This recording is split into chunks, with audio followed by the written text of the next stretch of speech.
caused Wall Street to tank.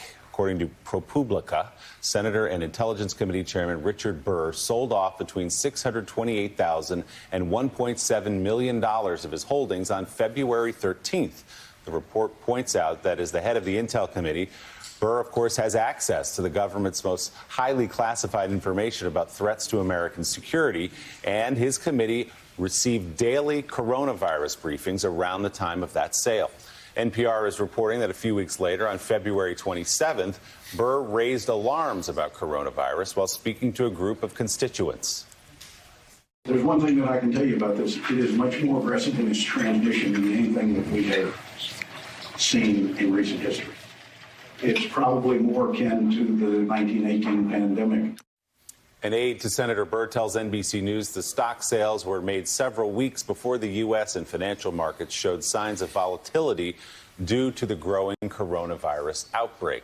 The Daily Beast also reporting that Georgia Senator Kelly Loeffler sold off 7 figures worth of stock holdings in the days and weeks after a private all-senators meeting on the coronavirus. Senator Loeffler reported the first sale of stock jointly owned by her and her husband on January 24th. The very same day, the Senate Health Committee hosted a Senate briefing from administration officials, including the CDC director and Dr. Anthony Fauci.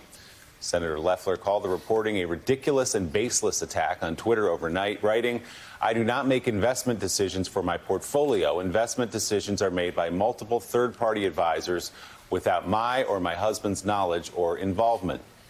It is worth noting that Senator Loeffler's husband is the chairman of the New York Stock Exchange. Meanwhile, the New York Times reports 2 other senators also sold major holdings around the same time Senator Burr did, according to the disclosure records. Fellow Intel Committee member, Democrat Dianne Feinstein of California and James Inhofe of Oklahoma. Okay, Casey Hunt, a lot to digest there as you cover Capitol Hill. What's the bottom line here, and what's the timeline here, beginning with Senator Burr? I mean, this is the American people who are reading these stories right now just have to be beyond livid as Congress is fighting over whether to send them, maybe they're going to be able to send them $2,400 per married couple. And, the way that this looks is astonishing. I mean, you can see and feel the anger. I've had a number of viewers already write to me when this news first broke. I mean, there's no other way to get your head around it. Now, both of them are dealing with it by saying, essentially by attacking the media and saying that the stories are not valid, et cetera. I mean, Kelly Loeffler is the richest member of Congress. Before all of the stock market volatility, her and her husband's net worth was estimated at $500 million.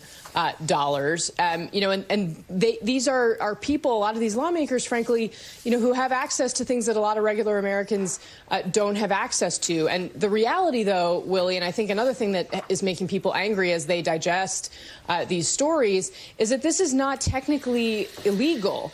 It is obviously, we can talk about what it means and whether or not it's appropriate. I think those questions are pretty easy to answer. But the reality is it's not against the law. Now, who writes the laws? Members of Congress. So, I think as we,